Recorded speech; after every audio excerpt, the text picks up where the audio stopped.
Hello everyone, and welcome to this week's episode of Tailgate Talk at Marc Hutlet Seeds. I'm currently in a field of soybeans near Turon, Manitoba, pulling a bin because I'm in my flip-flops. Taking a look at our seed treatment trial today, these plants are in the V3 stage and have started to nodulate. Nodulation is key for fixing nitrogen in soybeans. Our goal is to see between 8 and 20 nodules per plant by flowering.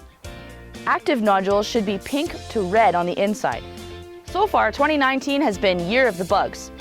However, insects are cyclical, which means that through nature, some years are worse than others.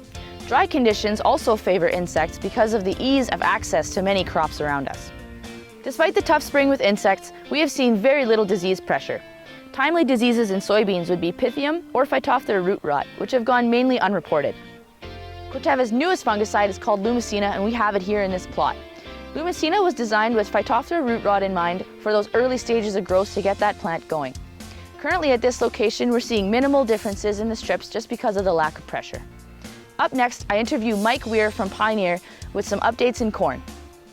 A lot of growers are busy with weed control, with their second pass of weed control, whether it's glyphosate or glyphosate with the tank mix.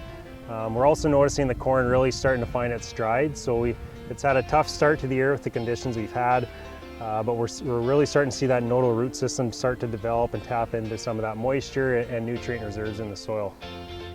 Since many growers are applying their second pass of herbicide, a question that we often receive is how late can I spray glyphosate in my corn?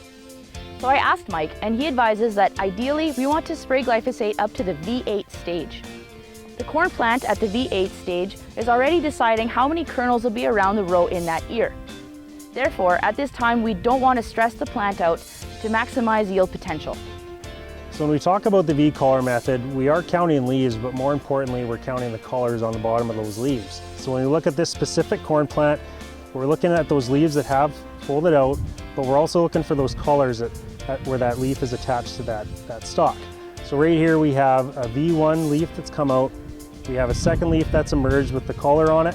We've had a third leaf that's emerged with the collar on it, a fourth leaf with the collar on it, and then finally a fifth leaf with the collar on it here. Even though we have these three leaves above here that have emerged, we do not count these as true leaves quite yet until we see those visible collars form. This week's product spotlight is P7417AM. We've watched this corn come out of the ground very well. It has good overall emergence and is standing tall. Later this season, we expect to see a strong stalk on this plant as well as good test weight. If you have any questions, please do not hesitate to contact us. Thank you so much for watching.